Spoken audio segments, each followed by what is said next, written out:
Hey guys, it's Steve.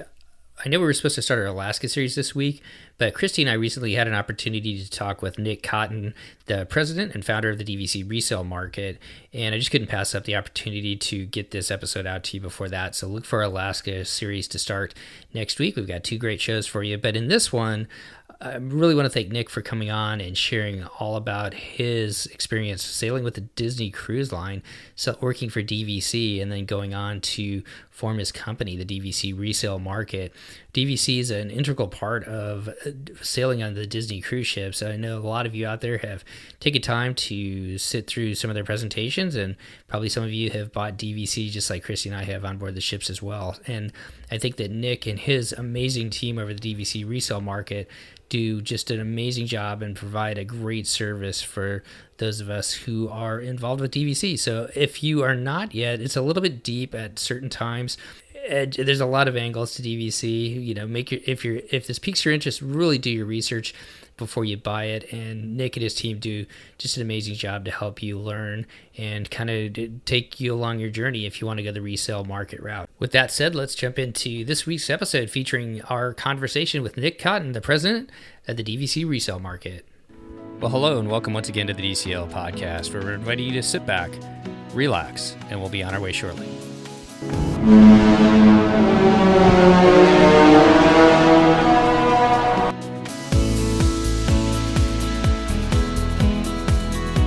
Well, welcome back to the DCL podcast, your podcast to help you and your family cruise a little smarter when the ship starts sailing. And I'd like to welcome back to the show our co-host from Detroit, Michigan. How you doing today, Christy?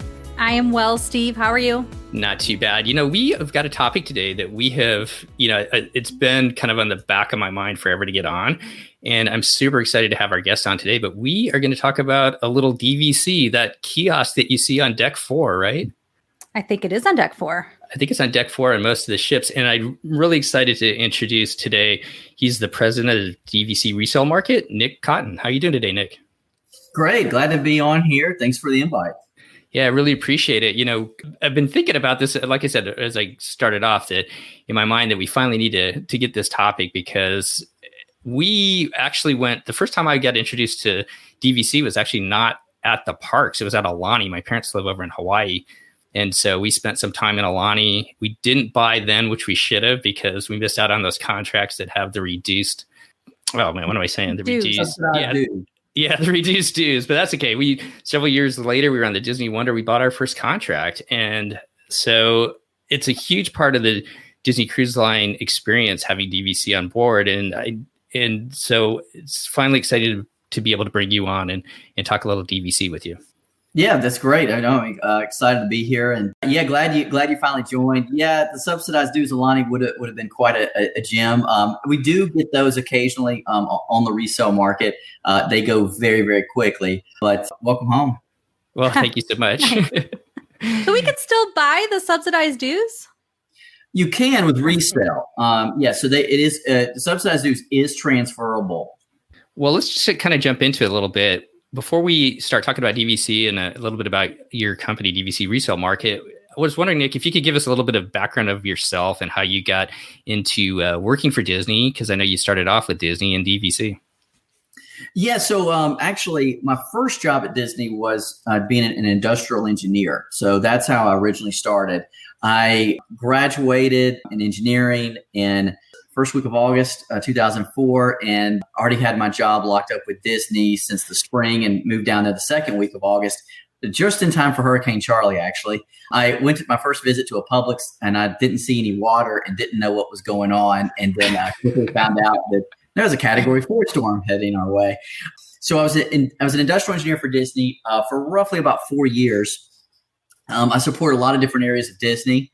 I supported actually DCL from an engineering perspective a little bit. I did a few projects with that. Did a lot of stuff in the sales arena with the Disney Reservation Center, a little bit even with Disneyland Paris. What does that mean exactly? Like, what did you do? Give us a little glimmer.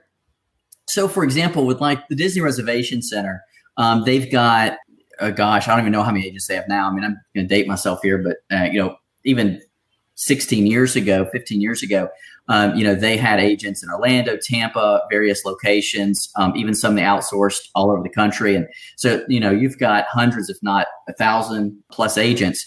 And so basically, there's obviously different categories of people they'll deal with. There's certain agents that just deal with travel agents, some that just deal with dining, some that deal with the general public for reservations.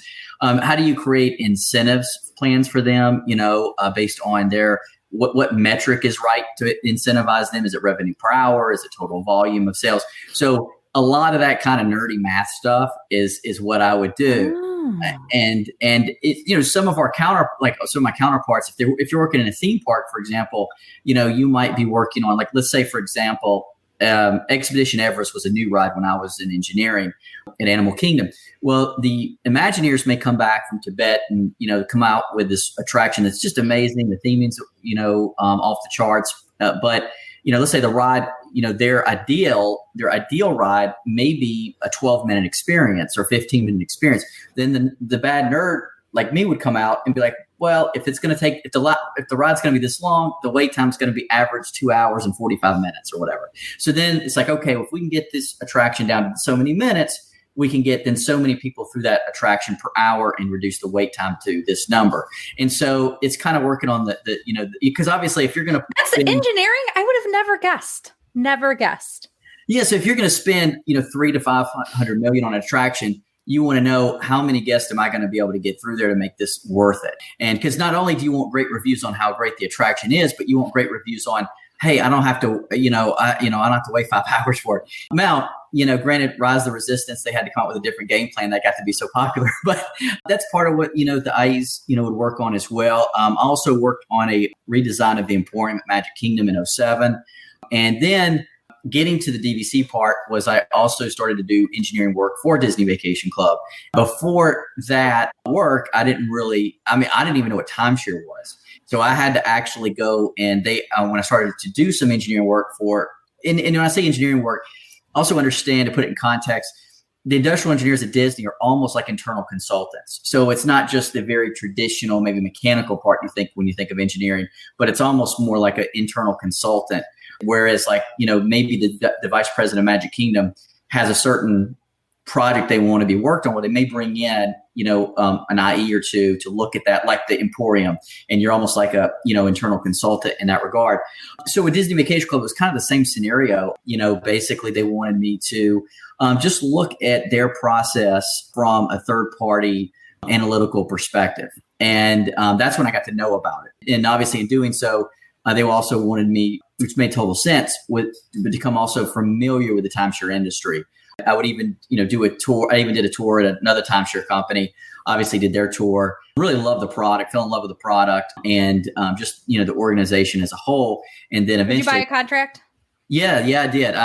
So I bought then, and I don't still have my original contract, but over the years, we can get to this a little later, but the really cool thing about Disney Vacation Club, especially in the resale world, is I always tell people, I don't know any guarantee of the future, but historically looking at numbers, we were selling Beach Club at $90 a point 6 years ago. We resell it now for $140.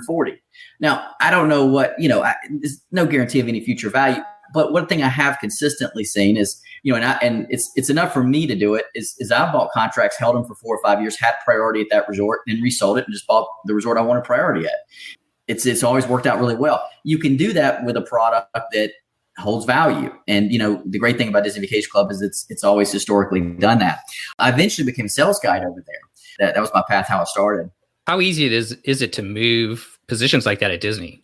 The cool thing about the company is you can. It's interesting, right? Because there's not a lot of companies where you could probably have.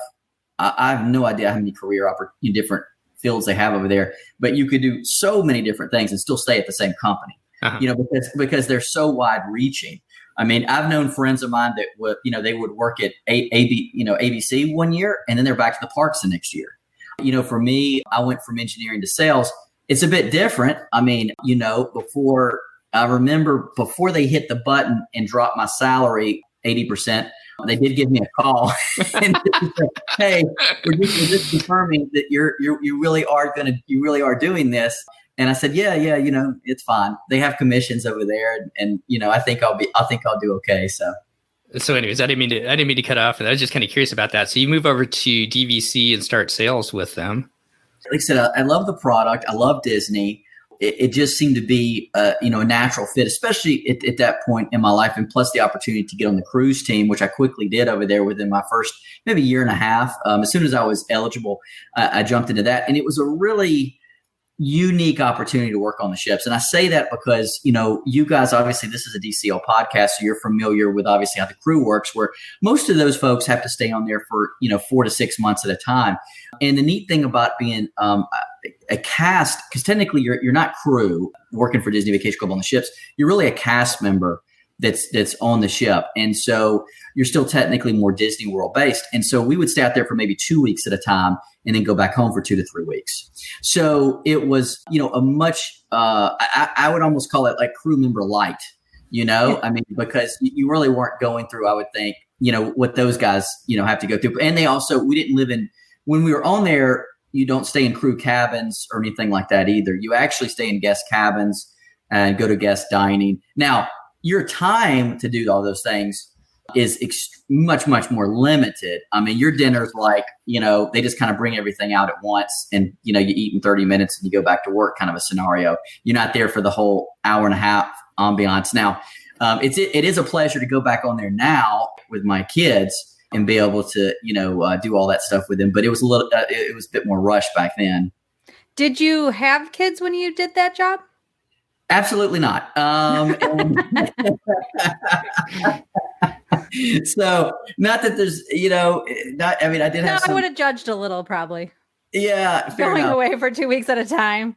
Yeah. No, look, I did, fairness, I had some coworkers that did, I thought from my vision, from my standpoint, everybody, has got a different game plan, obviously with their spouse and everything like that. But I thought from my perspective, it would be very challenging. And that was one of the reasons, I'm where I'm at today. I thought that would be very, very tough. I mean, and now having a 6-year-old and a 2-year-old, people still have to do those things. People that obviously the crew or the military, and I feel for all those situations because I can even to go for 2 weeks chunks when kids are that small, there's a difference. You see it. I mean, even I sometimes even if our kids go to their grandmothers for the weekend, and I'm like, they changed already. Something little thing. And so I think that would have been incredibly hard. Though I did not have kids at the time. I was married, but totally different scenario with another. Actually, it's almost good. My wife was like, "Man, I missed that 2-week break." Now you're here all the time. Really, you're not gonna. So. But it got you guys really used to this. Could you imagine if you were used to 2-week breaks and then quarantine came into play and everybody was just stuck at home? Oh my God, what a shock. I mean, that would have been really complicated. Yeah. You might have had to draw out schedules of who's going to be what part of the house, right? What time, TV schedules or something. Before we get off the ship, so I want to, for the listeners out there, everybody's always kind of interested in these type of things, but what were some of your favorite destinations that you got to sail on as you were kind of working for DVC out there? That's a really good question. I mean, I think my wife and I both, because she would come out there with me a few times a year. I think we both had consensus on this. I think Alaska was probably our favorite. And I say that with some bias, right? Because I live in Florida. I mean, we love the beaches, no doubt about it. But, we have that at home. Or close to home. So we would go to the Bahamas and the Caribbean all the time the Dream, does the Bahamas constantly. The Wonder used to, the Fantasy, primarily does the Caribbean. So, you have a lot of runs out there. So I think that was different, unique. Now, one thing I will tell you, I dearly missed was the magic doing the Caribbean run and including Key West on the Western Caribbean itinerary. I just thought that was the perfect itinerary. You would have that first, after embarkation day, you'd have that first day and half the day in Key West, and then you would kind of go down from there. I miss that. That was a good itinerary as well. Did you find that you had some favorite destinations besides Key West then too, or just places that you like to go to once you got off the ship? Being on there so frequently and having other coworkers that were on there so frequently, there'd be favorite restaurants to always go to. Like if we were in Cozumel, for example, Ponchos was always the favorite. It's kind of towards the end of the main strip there when you dock at Cozumel. So yeah, there would always be like the favorite, spots. There was some places like, probably not saying anything any common cruiser doesn't know, but after a few stops to Nassau, unless you're going to go over to Atlantis, you primarily stay on. And I said Alaska was my favorite. And I say that because I really can't remember one stop there that I wasn't excited to get off and have a good time at. Every stop that we made there, I pretty much got off as much time as I possibly could. How did it work with ports for you guys as employees or whatever working, but also not a lot happened during port days, right? So for port days, for us, even for registration laws, typically in ports, we couldn't even do business anyway. Not to mention, so there's some legal things there, but it didn't really matter to be honest with you, because people wanted to get off anyway. So even if you were in a port, let's say in Alaska, you're still an American, port. They have registration in Alaska to sell whatever. It's fine from a legal perspective. You typically wouldn't meet with guests because they want to get off too and they want to enjoy the port. Really, where you would be busy as a DVC cast member on the ships. Sea days were huge. That's really, where your biggest revenue days would come from. That's when you could obviously see the most guests.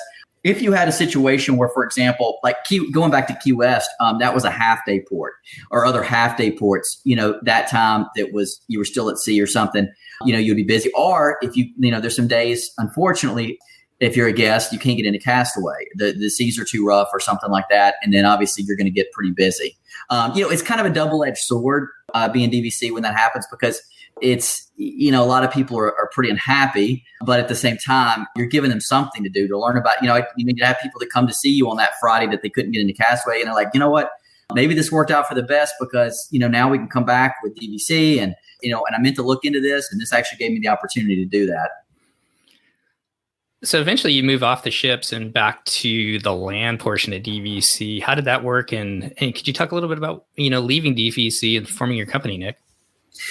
Yeah, absolutely. So one of the things in my time there at DVC was over the years, over 6 years, you have members, and, you guys have joined, you have a guide, and, I would get asked, especially once you hit about your third or fourth year, you've had people that join with you, a few years prior, or you even have members that you actually didn't join with you, joined in previous years, but you're now their guide because their guide, has left the company or what have you. And I would get the question of, hey, how do I sell this? And in fairness to DVC, you really don't get a whole lot of, I hate this. It's just not what they told me it was. Mainly what you would get is, maybe the kids are a bit older. Hey, we always thought we would hold this for, 8 to 10 years or something. We're just looking to do something different. Or sometimes you just get things that are just very organic to life, job loss, health issues, etc. And they said, I just need to sell it. Hopefully we can rejoin later. So for me being there, I could not represent them.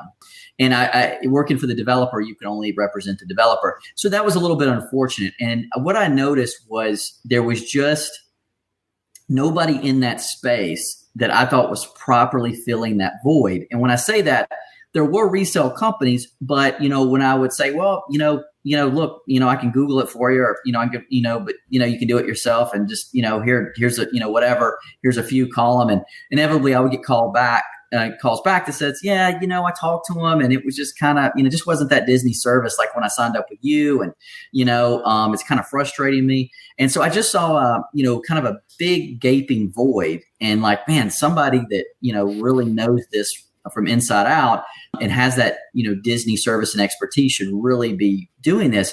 So I even approached some of the leaders at the time, and kind of said, hey, why don't we just do this? And I think really the attitude was it's just. And it made sense. It's just not that core. It's not Disney's core competency. They're not, they're not a brokerage. They are an a family entertainment business that hotels are to add to that. And the timeshare component is to reward that loyalty both ways and lock that loyalty in. And, also that when you compare financially, the value of a brokerage of reselling it versus developing it, are drastically different ROIs, drastically different. So I quickly understood their perspective. It made sense from a company perspective. But from an individual perspective, I was like, well, I saw an opportunity there to be able to provide that for sellers. The other half of the equation is your buyers. And really, I would say up until, you can look at the history, it's printed in a lot of different places online, but you can see the history of the price increases of Disney Vacation Club from 1991 up until now. And what you'll notice is really when you hit about that 2013, that 2014 mark, the prices kind of hit an accelerating kind of figure. The feedback, and it's not that Disney was wrong in increasing their prices. I think what they noticed at the time, to be honest with you, is that they had the mindset, wow, we've probably underpriced this for many, many years, was more of the mindset. And I'm not saying they're wrong. I mean, obviously they've been selling like gangbusters ever since still. So it proves that they were probably right. I mean, if you think you're underselling something, you're selling it for less than you should, you raise the price significantly and you still sell a lot of it, you probably were underselling it. So anyway, but for a lot of the public, the downside of that obviously is that now you're going to have an increased portion of the public that can no longer afford to purchase it, unfortunately. So I also saw that as an opportunity because with resale, obviously, for anybody that's purchased resale or gone on to our website, you'll notice that prices will generally be anywhere from about 25 to 40% less than what they would obtain it directly from Disney. When you break those numbers down, especially to a monthly payment, that could make or break the ability for a lot of families to be able to join. So I think that, just when I combine that with opportunity to help sellers, to really just help both sides, to fill a void that I clearly saw in the marketplace. And, I just thought, I had, we were wanting to start a family. Being on the cruises, as we kind of were discussing earlier, I didn't, even though I liked it, it was a lot of fun. I didn't see it being long-term with kids in the picture. So for all those kind of combination of reasons, it just made all the sense in the world at the time. What's amazing to me is we bought our first contract 6 years ago, so 2014, and I did not even know anything about the resale market when we bought ours. And I think with a lot of podcasts now, like the DVC Points podcast and Welcome Home, and some things that like the podcast community is doing, and definitely on the internet, there's a lot more information out there. So I was wondering if you could, for somebody who's interested in going the resale route rather than buying directly with Disney, I was wondering if you could talk how that works with you guys at the DVC resale market, just kind of like the overall process, because DVC is a little bit new. If you're new to DVC, how would somebody kind of go about that process of looking into resale? Because I think your website's amazing, but Christy and I both have a pretty good handle on DVC in and of itself. You put so much information out there. Plus, I would love to talk about your app a little bit. I use the app quite a bit, following along different contracts that become available. But I was wondering, Nick, if you could, sorry, this is a long question, but if you could kind of longest question ever. Longest question ever. If you could talk about like how somebody, goes about buying resale with you guys. Yeah, no, it's long but very good question. So, huge advantage that I feel with our company is we have 14 former Disney Vacation Club cast members. 11 of those were sales guys. 3 of those were administrative folks. Wait. The lawyer in me needs to have a little chat first. Before we get to the rest of this answer, I have just a couple questions. Did DVC or Disney have you guys sign non-solicitation agreements like while you had the job that you couldn't solicit other workers? If they didn't when you worked for them, do they now? No, we look, I have a lot of close friends that work there, and I affectionately refer to us as the DVC retirement home. We actually have several of our folks were actually even retired from DVC. And I say that lovingly because they're just the salt of the earth kind of people. I mean, like we got, I'll just throw some people out there that we have on the team, just give you a couple examples. Like we've got Sue Saunders. She was retired from Disney Vacation Club. She basically goes to the theme parks her and her late husband, and now still down to this day, she goes to when it's open, she goes to the theme parks almost every day. It's like her local, she lives in Celebration. She goes 10 minutes into the park. It's her local park. This was perfect for her. I mean, now she just gets to keep talking about Disney and Disney Vacation Club. We have a lot of just longtime veterans like that. So it's really never been for us a solicitation of, hey, come work over here. This is, kind of like, we're around the corner, outside the building soliciting or anything like that. It's never been anything like that. It's been, fortunately for us, it's been much, much more organic in situations like that. So we've never ran into any problems like that. And if any of my, folks ever said, hey, I think I'd want to go back direct for a certain role, of course, we have no problem with that either. No, I don't think it's anything, quite like that. But it's a lot of good, I guess the fortunate thing I have though, is whether they're retired or whatever the situation may be, it's a good opportunity for some of these longtime veterans to still be able to do what they did, but do it in a different capacity. I think, Umberto that works here, he said it really well. He said, look, one of the real pride things for me, and I've known Bert for years directly at Disney, he's, some of those people that you work with, it's very important what they do. It's not necessarily so much how much they make, it's the pride that they feel when they wake up in the morning, knowing that they like what they do. And, he said, look, I love this because I feel like it's a trifecta. I get to help a seller do something they need to do. Like, he gave me an example of somebody that got diagnosed with cancer and they needed to sell it. There is a certain pride in being able to also help somebody, in an unfortunate situation. Then on the flip side, he's got a buyer that couldn't have afforded this through the regular route, and now they can. And then the third trifecta is, he's also making a living doing this. And so I think, we just have a lot of good people that have a lot of that mindset here. And kind of getting back to the original question is, one thing that I love about this team is if we have somebody that calls and they don't know anything about DVC, they don't even know, if we're going to put this on a scale of A to Z, they don't even know A. We can take them, we can put them on A and we can get them all the way through Z. And that's just fine. This team is completely trained to do that. They could simply start, even if they just went to our site, called our number and said, hey, I'm just kind of curious. Could you kind of just tell me a little bit how this works? I've heard great things about it. We can take them from A to Z. They can start a live chat with us if they're more prone to typing versus talking. They can fill out a contact form on our website, and we can begin an email dialogue with them. Now, let's just say, hey, I know enough to be dangerous, but I still need some, but I still need some refinement. That's fine too. We're very experienced. Wherever you're at, maybe you're at G. We can take you from G to Z. Or if you're like, hey, I just need you guys to get out of my way. I know the contract I want. I'm going to download this app. I'm going to put the exact criteria I want. And I don't want you to ever call me. I'm just going to put the offer in, send me the paperwork. That's fine too. So we do have those. In fact, those sometimes specifically put in the comments, do not call me.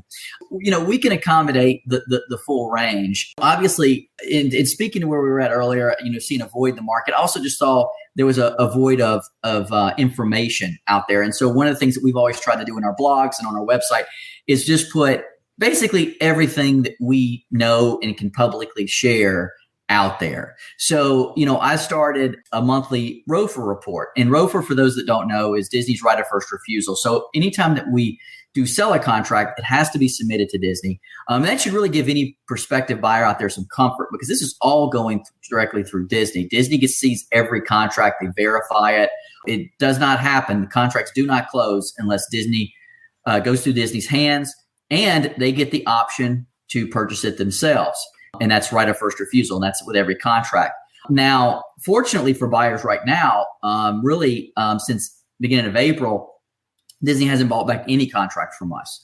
So it's really a good opportunity for those buyers who are trying to find some of those better deals that they wouldn't have gone through historically. If a seller is willing to sell it to you at that price, they, has a much better chance of going through now than any time I've ever seen. Historically, buyback rates can range anywhere from as low as maybe 4 or 5%. To as high as last year, we were climbing up to 15 to 20%. So we publish all of that monthly information of the details of, hey, this is what Disney right now is typically buying back and at what prices. So that way you as a buyer can be informed. We're not trying to hide things behind a curtain and, kind of say, oh, well, it might get bought back. It might not. While we can never guarantee what Disney will do, we're at least giving you all the information that we know so you can make a very informed decision. Same thing with our average price blog as well. Kind of pulling back that veil of mystery. So what are people actually buying these contracts for? Well, here you go. Here's what each resort has typically been selling for, and here's where it's trending, so everybody can make the best decisions for themselves. That's some of the kind of the trending information, but we also just put on there, just educational stuff in general. If you just wanted a video tour of what DVC is about, we've got that. If you want to know, just a lot of frequently asked questions, we have those too. So what I really love what you guys have done with your company is just the experience that you have on board with the product itself. And I didn't know this at first, but I know that Disney will buy back your contracts.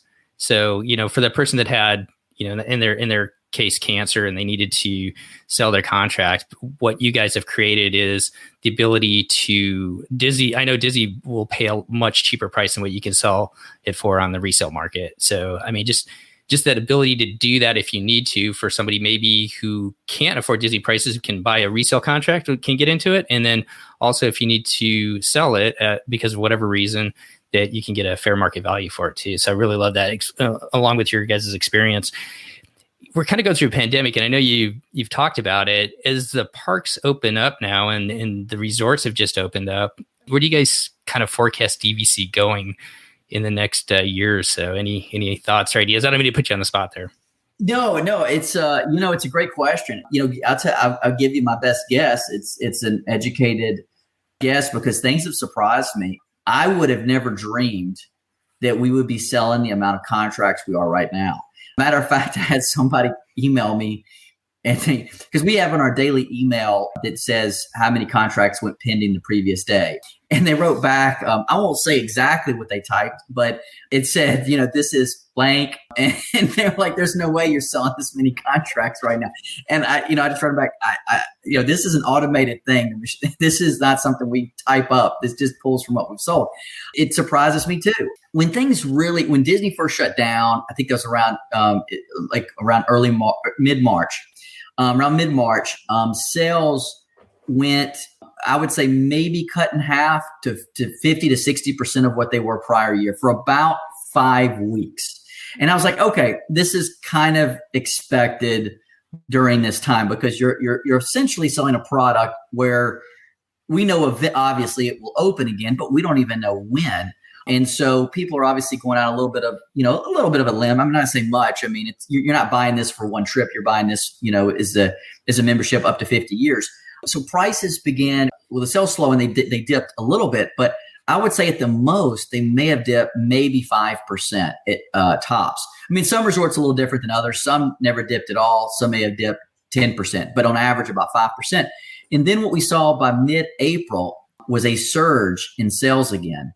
And I think it was, perhaps I think at that time, looking back, that's when I think the kind of the light at the end of the tunnel may have been seen. There started to become some positive general news out there that, hey, that things are going to get better. A little bit of the doom and gloom stopped, even though we're still obviously in this pandemic.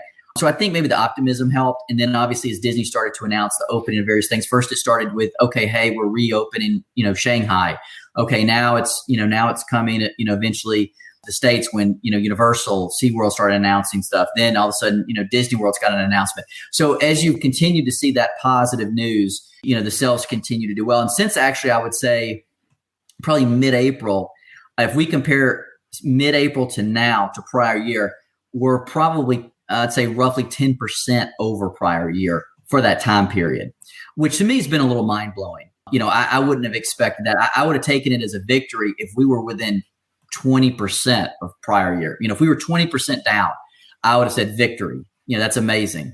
The fact that we're 10% over previous year during that period, wow, is it says a lot to the product. It says a lot to Disney.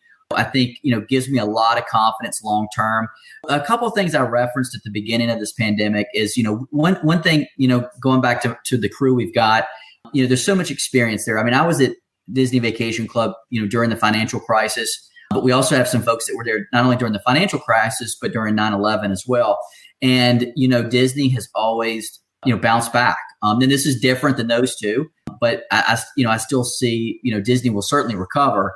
For Disney to be exactly like it was pre-COVID, that may take 2 years, 3 years, to be exactly everything the same. All the numbers are back. Could take a while, but I think that they're going to be on the path to doing that. And I think, Disney Vacation Club will continue to thrive. I think it will slow down. Obviously, it has slowed down. I mean, they see sales, I think, up until 2 days ago. They just brought some of the sales team back. But, it will creep back. It will come back. And some of the things that will give them some headwind, you're probably going to see a lot less international travel for a while. So there'll be a lot of people want to stay domestic. A lot of people wanting to do safe trips. Disney World's going to be pretty high on that list. And also Disney, I mean, one of their core values is safety. So I think, people have, good reason to be concerned. But I think when you look at a company like Disney, to me, they're always a company that goes above and beyond when it comes to safety. And so, I think if you're there and you're being smart, I personally have no hesitation to go back. I've already been to Disney Springs and felt very safe to me, easy to social distance. My wife and I wore our mask, no problem. So I think long term, I think DVC and Disney will be just fine, even if it takes a little while for everything to feel, back to the way it was. Well, I got a couple fun questions for you too. I don't mean to put you on the spot with all the tough ones, like, what's going to happen 3 years from now, Nick? But Nick, what's going to happen 3 years from now? Before we get to those, I guess just one more to kind of throw it out there. So if somebody wants to, purchase DVC through the resale market for the first time, any other advice that you would give them? Go to your website. There's a lot of information there. You can reach out either, as you said, via the chat feature or just calling up. Any other first-time advice for somebody who's looking into doing this? Yeah, I would say we even have a fun little "which contract is right for me" quiz on our site. If you actually go under a buying menu too, it's just a little fun thing that it asks some very specific questions that can really point you in a kind of a good direction. What I would tell people is when you're looking at it for the first time, keep in mind Disney Vacation Club is not right for everybody. When you say, okay, then who's it right for and who's it not right for? Well, I would say if you see yourself going to using a DVC resort at least 2 or 3 years out of a 5-year period, and then you see some other things in the collection that you also would like to try out, then yes, it's right for you. If you see like, well, I would probably only go to one of the DVC resorts maybe once every 5 to 10 years, then it's probably not going to be for you. I would not recommend it. But if you fit in that category, then I think the next question becomes, is there a favorite resort that you have? Or do you like to just go around to a lot of different ones? And the reason I ask that is some resorts are much more challenging to get into than others. So if you're saying, look, I love the beach club. I only want to stay at the beach club. I love the pool and I want to be able to walk into Epcot, then I would highly suggest you purchase the beach club. Is the beach club the most economical DVC purchase you can make? Absolutely not. It has shorter years and you're still going to pay a pretty premium price for it. It's going to be around 130s, 140s a point. You can certainly purchase resorts like a Saratoga Springs for 100 a point that's going to go 12 more years and have lower dues. But if you are going to be dissatisfied when you can't get into Beach Club, then you're defeating the whole purpose. So now, if you're somebody that says, you know what, I love Saratoga, I love Bay Lake, I love Beach Club, I may go to Alani, I may go to Hilton Head, I'm going to go all over, and they're all great to me, then you probably are going to fit into more of the bucket of what's the most economical purchase for me to make. And we actually update blogs about 6 months on ranking the resorts based on the 3 components of value, which is, speaking of just numerical value, that is years left, dues, and price. And so we basically have a calculation that basically throws those in to create one number, and we rank the resort. So, if that's you, then you might want to, consider, hey, what's my most economical purchase? And I would say that would start giving you that general direction. Once you have that resort determined, then it's really a matter of how many points you may need. Is Saratoga the most economic purchase right now? It almost historically always is. We actually had Polynesian outrank it for the first time a resort ever outranked it on the resale market. But it was almost neck and neck. I mean, Saratoga historically is a very, very strong one because it has, it goes to 2054 on the expiration date. It's not one of the 2042s, which about half of them are. The dues have always been historically low. And you can pick it up, for around $100 a point. The price never drives up too much of Saratoga partly because it's such a big resort. There's always a lot of supply out there. And also because it's a big resort, it's never super hard to get into.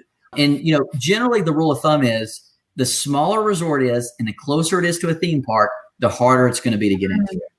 The farther away it is from a theme park and the bigger it is, the easier it's going to be to get into. And that difficulty of being able to book of that resort can drive the price up, because now part of what you're paying for is that home resort priority booking, that 7 to 11 month window to book it, because I own this resort, so I can book it before people that don't own that resort can book it. Is the Polynesians issue that there's basically one room category and then one millionaire category? Yes, that's it. That's exactly the problem. And because Polynesian, when you look at the studios that they built, and there's no storage, by the way, just to interrupt you. Does anybody else feel that way? Like whatever that drawer under the bed is, and those stupid little tiny drawers in the bathroom are not sufficient to put your underwear anywhere. That is not a resort for people who unpack. Fair point. The room mix is definitely, it's been hit hard on the room mix issue, because it just, to your point, it just has the studios. And if the studios don't work for you, it's a big challenge, because the only other thing they have are the unpack, for example. Yes. Some studios have a chest of drawers of some sort, or at least a bedside table, perhaps with drawers. Drawers that are not in the bathroom. Steve, it's the most ridiculous here, didn't we, Nick? You did. I'm sorry. You've woken me up. I'm in my own little tangent between this and the non-solicitation agreement. But listen, I can understand that room. There's nowhere to put stuff. Yeah, I think the split bathroom in there is what messed you up, because they made it a pretty big bathroom for a studio, and I think they sucked up. Fantastic. Bathroom situation. It sounds like they need an industrial engineer to work on that. Yeah, maybe. No, it's not an industrial engineer, though, right? That's what I'm sounding like. This makes it seem like maybe cheaper to make or something. That's what the industrial engineer will do. But they need whatever engineer goes in to say, what do people need to be comfortable in this room? What is that engineer called, Nick? I'll pass that feedback along. That may have just, I think that just happened in the design flaw, perhaps. They were hoping for light packers in the studios. They didn't put that disclaimer out there. I'm sorry. But for those, but I guess the solution could be for those people with a lot of luggage, they have the bungalows for 1,000 points a week. The millionaire package. You just need more points. That's the solution. Their butler could build them a chest of drawers in their studio if they needed to. So I think one of the things realized from that was the lack of room mix. So you did see up, with Copper Creek and obviously Riviera since then, to go back to that more diverse room mix. Because that's also a part. There's the money savings, there's just the legacy part of DVC, but there's also the funness of a room mix. I'm not just staying in a hotel room anymore. I can do a 1-bedroom, a 2-bedroom, a grand villa, etc. And I think that lack of room mix did hurt Polynesian. So, the cool thing for folks that are interested in Polynesian that are also disclaimer light packers is that you can pick up a contract there, in the 140s per point that has an expiration date of 2066 and is right next to a theme park. So it is, putting that in perspective, when otherwise your other resorts on the monorail are not going to meet that same financial criteria. And they have the fold out bed thing, which is awesome for people with the littles. So yeah.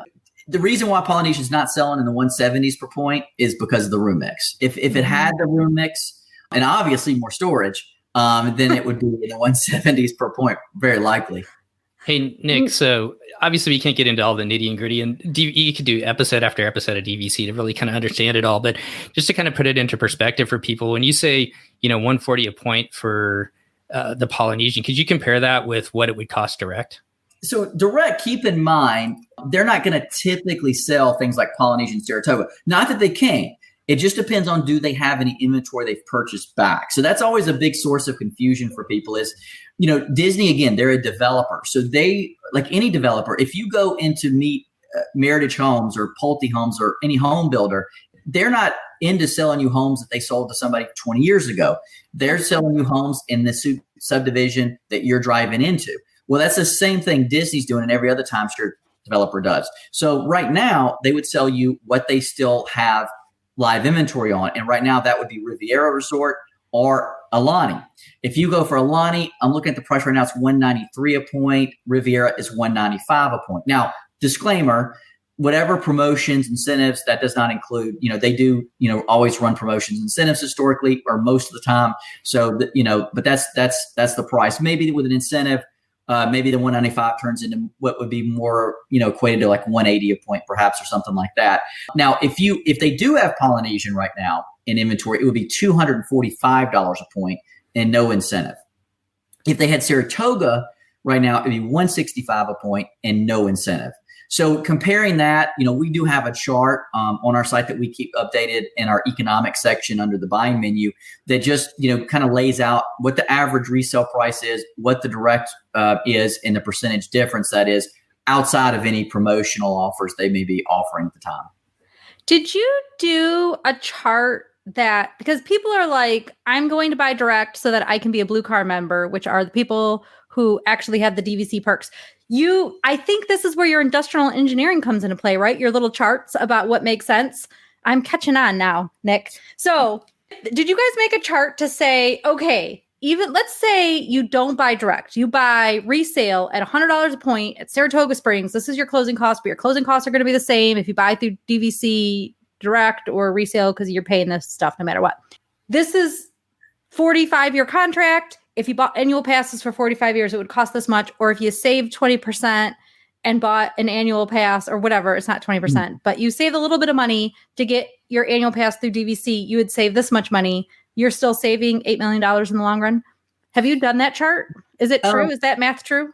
Well, I don't know the exact numbers, $8 million, but we've got a lot of different charts that, yes, we've addressed that. From day one, when that change came out, I think that was in 2016, that we did have a blog that day that basically expressed kind of that vein of thought that was, okay, how many T-shirts do I have to buy at 20% discount to break even on this? And it's like 15,000 or something. But even if you buy an annual pass anyway, that wouldn't matter because you'd get the 20% off through the annual pass. Correct. So it's only the... That's another way. That's exactly another way to look at it. So then you say, okay, well, let's say I have a family of four. That's a $400 savings per year, but I'm going to save, $10,000 off the bat with the resale. So then you can take the $10,000 divided by 400, and then you can equals what? Yeah. So you start doing the math there. We're talking like 20 plus years. 25. Yeah. Exactly. There you go. So it 25 years to break even on that. And then, I may only have 32 years left on this contract. So, you're getting pretty close to expiration date. So look, and we're not here to encourage people not to buy direct. We're really not, because that's our future. I mean, honestly, people have to keep buying direct for us to have things to keep reselling in some respect. I mean, we could keep reselling the same resale contracts, but we want the product, the brand to grow. However, our goal is to lay out all the cards on the table for somebody. I don't care if somebody buys direct or if they buy resale. What I do care about is that they buy informed. Yeah, true. And so they're making an informed decision on what they're doing. They're comfortable with that decision, knowing all the pros and cons in either direction. So yeah, we did put out a lot of information like that, just because, you do want to understand that, is it worth that, savings every year to give up maybe that big savings up front? And additionally, one thing I always tell people is when you do look at incidental benefits, which the annual pass discount is an incidental benefit, those can come and go at any time. I worked there when free valet parking was taken away, and you would have thought that we had kidnapped people's dogs. And I mean, it was pretty vicious. Now, I understand, you have something, you're used to something, it's taken away. You obviously can tell people, well, go read page 13, section 5, whatever. It could, people don't care. People knew I had it. It's gone. I'm angry. And it is an incidental benefit. So I think as long as people go in to buying direct, knowing that anything that is defined in that contract by a Disney attorney is incidental, is just that. Do not get mad if it's taken away tomorrow. Just treat it as a bonus today. So I always try to emphasize that to people. Do you think that they will change this resale restriction, original 14 versus Riviera? Do you think they'll change that? I think it's possible. If there's any one that they would ever change, I think that would be the most likely. But will they? It's really hard to say. That's probably a 50-50 one on that one, because it really depends on their sales pace. If they can, the biggest problem I saw with that restriction, and I thought, and keep in mind now, when they changed it where you couldn't do cruises and Adventures by Disney, I didn't think that was a big deal at all. But I thought it was a fair call. If I was them, I would have done the same thing, because in fairness, Disney Vacation Club's goal is not for you to do Adventures by Disney. It's not for you to do Disney cruises. They set up a point chart for it because it'd be kind of silly if they didn't. If I'm joining the Disney Vacation Club, but I can't do a Disney cruise, that looks kind of weird, right? And so, but when you do the math to it, it's just a one-for-one trade. There's nothing you're getting out of. In fact, it's better, for any of those veteran folks out there, they probably already realized it. If I go to dvcrentalstore.com, they've got a nice little chart there that shows if I give them 300 points, they're going to stick me on a cruise that would have cost me $550. So, it's pretty easy math that 300 is less than 550. And I can do that math without a calculator. So, that's kind of it, an easy one, but I don't blame DVC for doing it, because if I'm a sales guy, and I was at the time when they did that, it's at least a feather in the cap from a direct sales guy to be able to say that, hey, you can't do this. Also, we were just talking about the incidental benefits, the blue card, if you will, that changed in 2016. Again, another smart move by DVC because it's incidental. But again, if I'm a sales guy there, it's something I can certainly use in my arsenal to differentiate what I have from resale. I think this one was tough. And I say this is tough because the other two that we were just talking about, you weren't playing whack-a-mole with. You actually got rid of a problem. You actually helped a problem without creating another problem. What this one has done is it's helped with one problem. Okay, so I'm a salesperson. I'm struggling against resale. Well, that's helped me because now I have another thing to use. However, it's created a new problem. And that new problem is, well, I don't know if I want to buy this because now when I go to resell it, it's going to be worth considerably less because it's so restricted. Where you didn't really have that pushback with the other two because, again, they were considered more of a benefit to membership and not a core part of the membership. So I think you have a little bit of that dilemma with this one. And so I don't necessarily know that it necessarily helped their direct sales. And so that's the only reason I kind of give you a 50-50 shot at it, because if you've done a restriction that was very unpopular by the member base and it's not helping the intended purpose, you have to think, is there a good rationale to continue that? So that's the only reason I would say I'm not sure about that one. So how are we doing on time, Nick? I'm good if you guys are good. Okay. But I want to make sure, is there anything you want to say about the app? Yeah. So I'll just say this real quick. I mean, and hopefully, then feel free to piggyback on this. Hopefully this helped you. But I just had the vision to create that because we would have people that would be searching for something very specific. And we were noticing, our wait list on these things would kind of get very, very long. And sometimes by the time we would contact them back when we had it, they already had moved on or weren't interested. And it just became very cumbersome to my sales team and didn't seem like we were really accomplishing the task that we needed to be with our clients. Also, sometimes they'd say they were working with a particular agent and let's say it was a very unique contract that we don't like a subsidized dues Alani. Great example. We were talking about at the very beginning of the conversation and it got listed, but so-and-so was out to lunch or so-and-so wasn't working that day and it got listed and they missed out. And then they would get upset with that sales agent. And I was like, in this day and age, there just has to be a better way. And so that's really where the idea was born, to create a listing notifier app. So if I'm looking for, an Alani subsidized dues contract only in a February use year, I would get alerted within seconds of that going on the site, and then I wouldn't lose out. Yeah, I love it. We've been using it for the last 6 months because we're kind of in search of one of those contracts with a March use year for Alani specifically, because we're trying to set ourselves up for points that we want to use when my wife and I retire. To be completely honest, I know. And the app's been awesome because you can put in whatever you want. Saratoga Springs, contract that has a February use year, which is use year is a whole nother topic. But anyways, I love it because it gives you an alert right away as soon as that contract comes up, and you can actually even put an offer on it through the app itself, right, Nick? Yeah, and that's absolutely correct. And I appreciate that great feedback. Yeah, so you can, when it comes up, you just click on it. It actually takes you right to the site, but it takes you directly to the offer screen. So it's seamless from app to web to site. And then, like you said, right there, you can go ahead and put the offer in. Well, as we kind of finish up, before we finish up tonight or today, I just got one fun question for you. Have you actually been to all the different DVC resorts? And if you have, I'm wondering, is there one that you and your family enjoy? If you could talk about it. The Polynesian? Yeah. Polynesian is excluded on my list because I can't get all my luggage in there. But nowhere for your underwear. Also it's technically where the Beatles broke up, so that's kind of sad.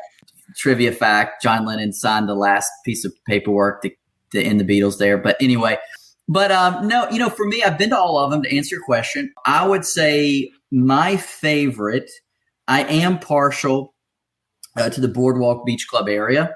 I just love the lively atmosphere of the boardwalk. I love the pool at the beach club. And I know I'm not in any minority here. I mean, I know that's, pretty much widely popular, and that's why those contracts sell so well. But it's true. I just love the convenience. I love being able to walk into Epcot from there, and just the whole convenience of it. We actually honeymooned at the beach club, my wife and I actually did a hurricane ride out at the boardwalk when I did move down here. Not only did I get greeted by Charlie, but there was also 2 other storms right behind Charlie that year. And for Hurricane Francis, which followed Charlie, I was just living in a little apartment. And at the time, so for me, it was like, I can stay at a great Disney resort and stay in that big, nice structure when this big storm hits that's the size of the state. All I have to do is, make 5,000 ham and turkey sandwiches for the guests. Sure, I'll do it. So I actually did a ride out at the boardwalk. And actually, when I came to do my interview to be an industrial engineer at Disney, they put me up at the Yacht and Beach Club. So I'm just, I got a few reasons to be kind of partial to that area, but those would be my favorites. Well, yeah, quite a history there. Are you excited about the DVC Tower at Disneyland, at the Disneyland Hotel? Oh, I'm excited for any DVC to go up in the Los Angeles Anaheim area. It was so interesting because when we sold Grand Californian direct back starting in 2009. It was interesting because, I've always been Orlando based, but it was like they couldn't give it away. It was the craziest thing. We actually did some crazy discounts where I can remember selling Grand Californian direct to some cast members with our cast discount, which at that time got applied on top of the normal incentive, that we were selling them for in the 70s per point on a few occasions.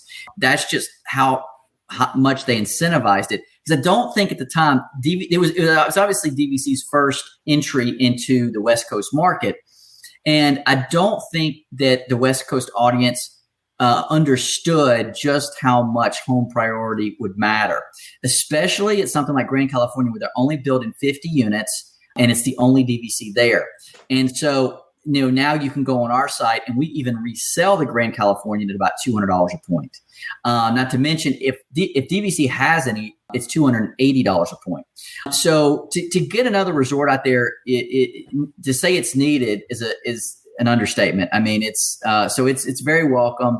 I know folks on the West Coast, will appreciate it. Yeah, it's just it's exciting to see happen. Plus, it was going to happen before, and then there was some politics that got involved, and they wanted to move it, and now it's back on the table, and they're going forward with it. So it's a good thing. What's your favorite resort to stay at?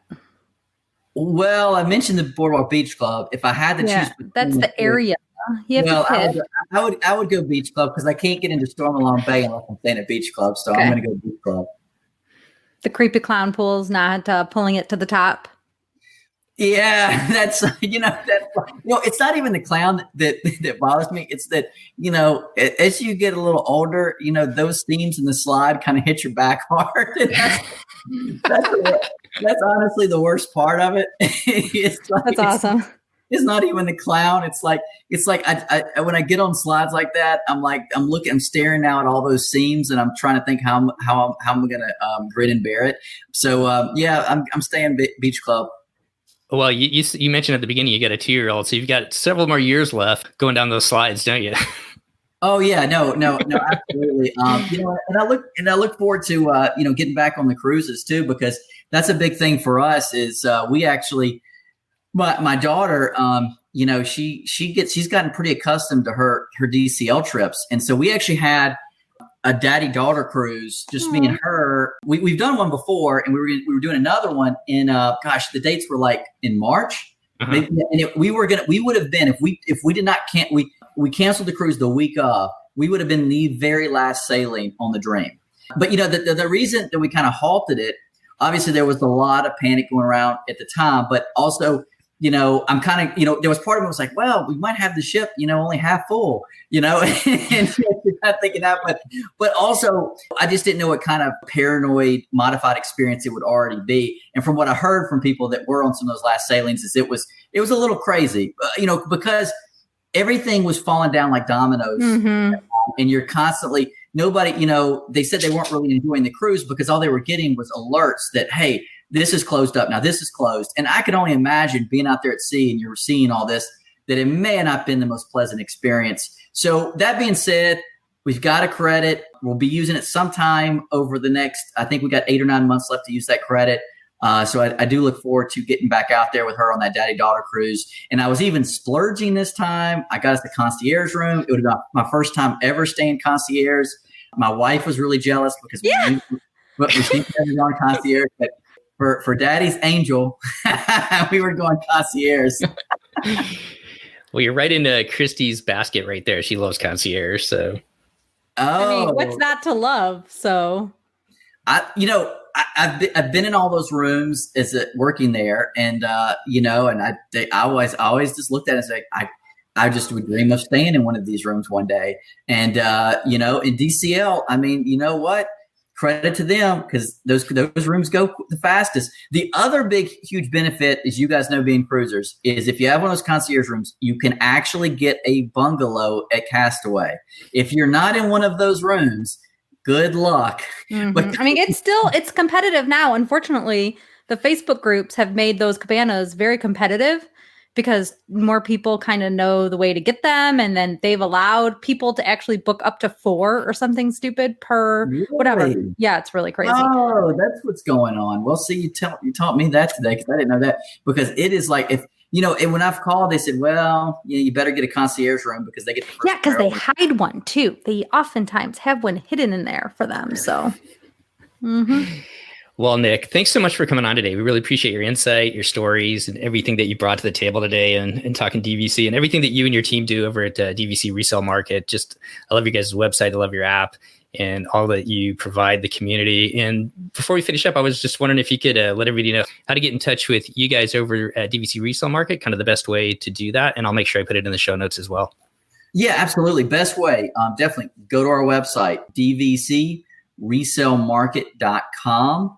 That's the best way. I mean, from there, you can research all kinds of great information. We hope is great anyway to you. But you can also live chat us from there.